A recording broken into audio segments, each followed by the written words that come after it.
Hi guys, welcome to the second video of Microsoft Copilot Studio. So as promised in my previous video, this is going to be a video on creation of a Power App environment from the scratch, a step-by-step video. Well guys, as we know that in order to log into the URL that is copilotstudio.microsoft.com, you firstly need a Power App environment. So this video is going to demonstrate that. So once you have it, then by the end of this video, you all should be able to log into your own Copilot Studio environment. So the video that you are going to see in the next 10 seconds is actually taken from my Power App course. If you're interested in my full Power App course, a link is also available in the description. You can go subscribe, purchase the course and watch it. But this video is taken from my Power App course for everyone to freely consume in the YouTube and understand how to create a Power App environment and then get started with the course. So I will see you again by the end of this video. You will have to go to the make.powerapps.com/sign up that you see on the screen to actually create your own Power App. In order to create your own Power App environment, you will need a school or a college or a office domain email address. Just in case if you do not have one, if you are a working professional, it's always good to have your own domain. It is also like a personal branding for your career growth. So try to create your own domain and try to create an email address for yourself. These days, the email addresses are becoming very inexpensive. So it is really in a long run good for you to have your own domain and the email address. If not, then there are alternatives as well. Like for example, there is this developer.microsoft.com/m365/dev program, right? It's a developer program. You can try to join the program using your personal email address. So when you try to join the program using your personal email address, Microsoft will actually give their own tenant for you. It ends with on.microsoft.com or something like that. So that way you can use that and sign up for make.powerapp.com. That is another alternative solution if you prefer that. Okay, but here you will have to create new here, clicking on it.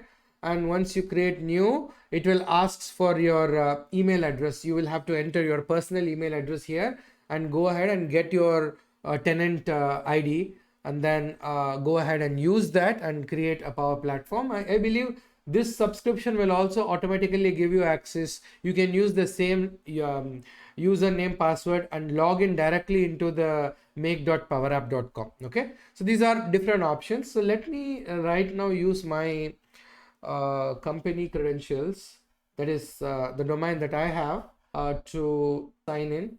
So let's see how it goes. Contact Dynamics 365. Sorry, it's 365. Sorry. So let's go next, and it's asking me to solve the puzzle. Okay. So you already a Microsoft kernel. Sign in as to get Power App to your account. Okay.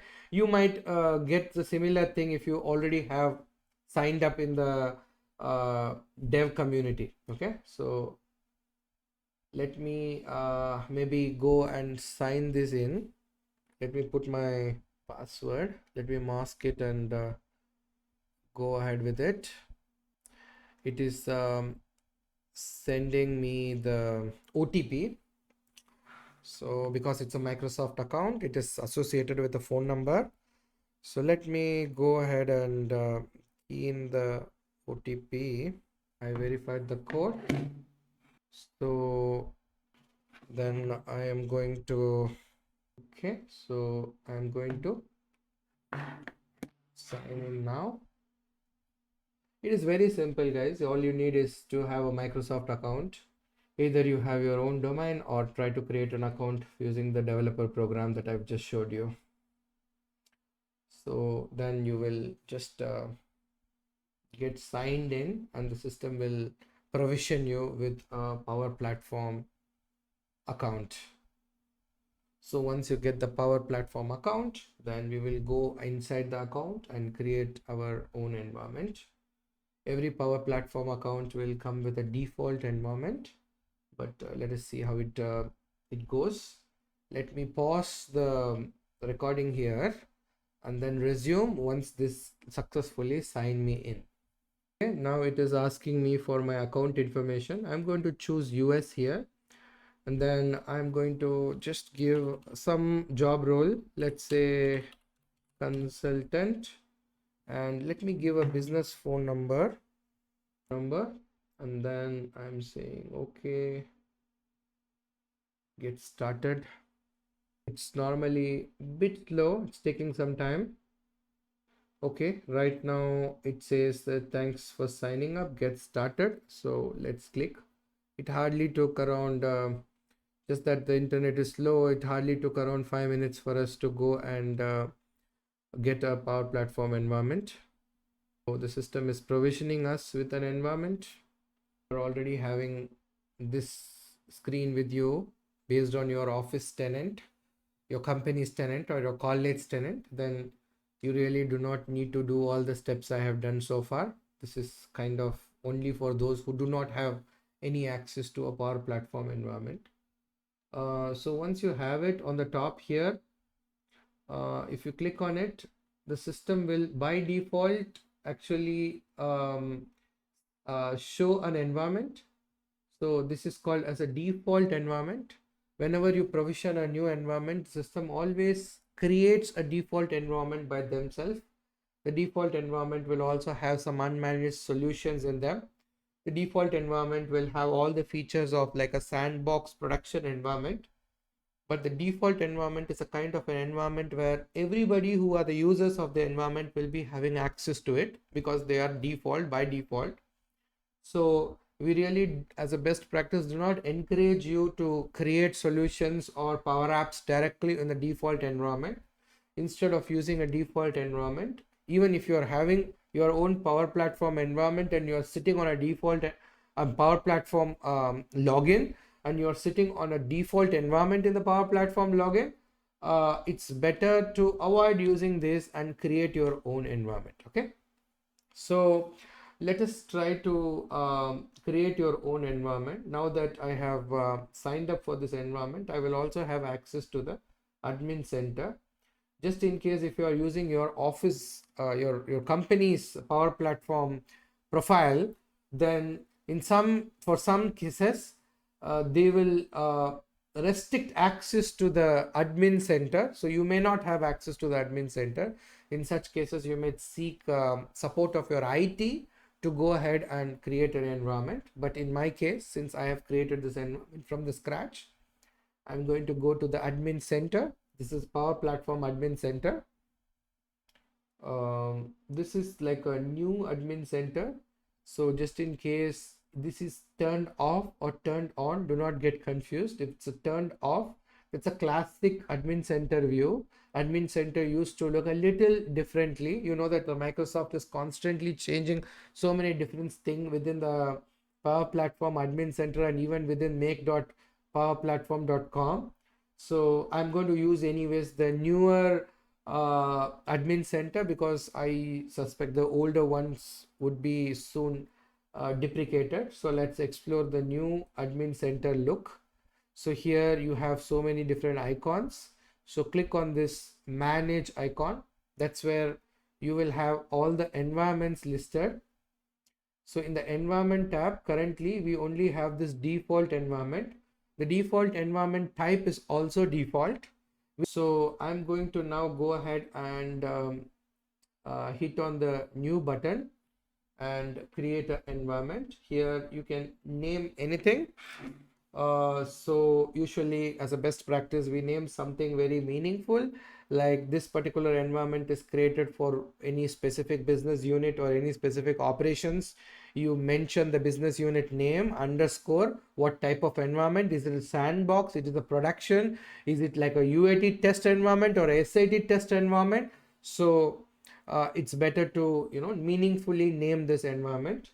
In this particular case, I'm going to just say D365 lab underscore test 001 underscore canvas. So and you can always either turn this switch on or turn it off. In our case, since we are going to explore it and since we are in a trial version, we do not want to pay. I will not recommend you to turn this on. But turning this on, the environment will be kind of a managed environment, which means the environment will have a better governance, better security roles, better control as an admin from the admin center. So when you turn when you turn the switch managed environment, then each of those users that will be a part of this environment are licensable. You need a premium license for all of those users. If you turn this off, then you will not be needing any premium licensing requirement if you are using a standard connectors. So so I'm going to keep this off for now because we are going to use it for our training. And the region, I'm going to use United States. And do you want to get new feature updates in this environment? Yes. If it's a production environment, then probably I will say no, because I do not really want all the new features to be tested or suddenly appearing in the production. So since it's a test, I would definitely like to have those features getting automatically rolled into this environment. Again, when we were talking all the way about types little while ago, so these are different types of environment. We have elaborately discussed them. So the production is for production, trial is a trial environment, sandbox is usually the one used for testing. And even in a real life, the developers can actually normally advise to use sandbox, because they are usually, you want to share between multiple developers. So all you need to do is change the name to dev, and the type maybe choose sandbox like in the real life, right? But at the moment, if you are creating an environment for your own learning and R&D purpose, just say developer. That way you will be the only user in this particular environment. If you want to add any description, you can go ahead and add it. This is nothing. Yeah, so this is by default enabled. Previously we used to have an option to disable it, but yeah, this is I'm going to add, because this developer environment comes with fixed Dataverse storage automatically. So that is the reason why this is by default enabled. So this will give me access to all the premium feature. That's a specialty of the developer environment, meaning it will give me access to all the premium feature, and it will give me a fixed storage space as well. So I can do all the exploration there.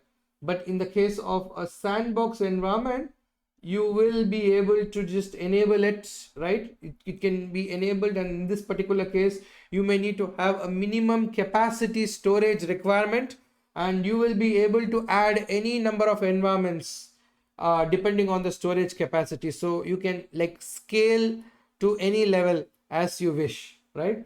But in the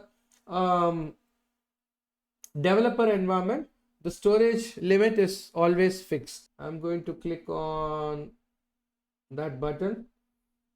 Why the buttons are hidden? Let me just resize the screen. Okay.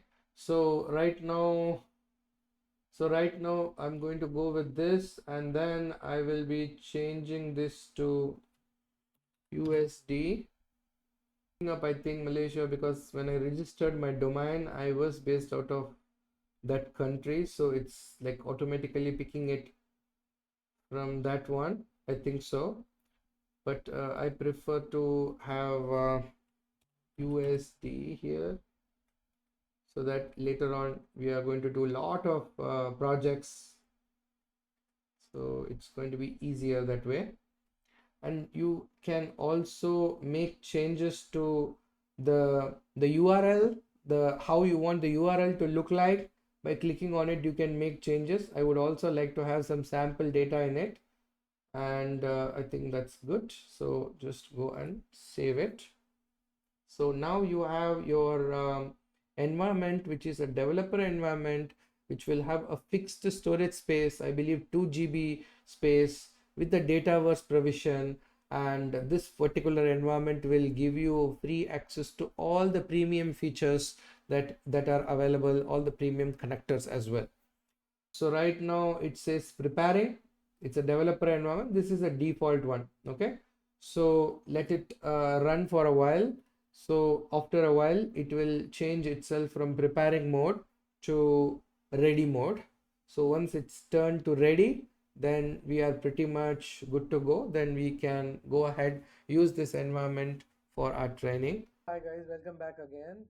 Hope you enjoyed my Power Platform training video, and I hope you all created a Power Platform environment successfully, and you see the screen that I see behind me now. So in the Power Platform environment, on the top right hand side corner, this is a default environment as I mentioned before, and we have created this environment right now in this video. This environment is actually a part of my Power Platform training, which I will not be using for the current training. So I have created another third environment, which is the 365 lab underscore copilot. So this is what something I will be using for our training. So I am switching to this environment. I hope you guys now have your own environment here apart from a default environment on the right hand side top corner. Okay, so once you have this and once you have all of this set up in the make.powerapps.com, all you need to do is to open another tab and then paste that URL, which is copilotstudio.microsoft.com. Once you get in there, you would automatically log into the Copilot Studio. You'll get this home screen and you will exactly get the same environments that we have just created in the make.powerapp.com. Even on the top right hand side corner, it will by default log you into the default environment. Make sure to go ahead and switch to the right one. So once you are done that, then you are good to go, and we will now be able to do all the experiments, and you should be able to follow all the exercises that I will be doing with Copilot Studio along with you now. And again guys, if you are doing this, I'm not doing this for the first time, not logging into the Copilot Studio for the first time, right? So but if you are following me and doing it for the very first time, then you will get this particular screen before this screen. Okay, this screen is welcome to Microsoft Copilot Studio. Choose the country, make sure to choose United States here, select OK, and then say start free trial. Okay, unlike the make.powerapp.com for the developers, this is actually for unlimited number of time. You don't need to extend it. You will not get a 30-day period. You can continue using it beyond 1 month or 2 months, provided you're keeping it active. That's how the make.powerapp.com works, because the environment that we have created is a developer environment. On the top you have, this is a developer environment, not meant for production use, right? So it's a developer environment. It's meant for um, doing all the testing. Okay, but the Copilot Studio is only for a month, so you may need to keep extending it. Okay, you can keep extending it multiple times. Probably it is going to be more than enough for you to finish this series or this course. Okay, so once you have done that, then you will get the screen, and then you will get started into the agent section and start creating different agents in the course. So let's get started with the course, guys. Next is going to be a discussion around what is the concept of topic, and then we will explore about the variables, and then we will get started with the actual project. So see you in the next video, guys.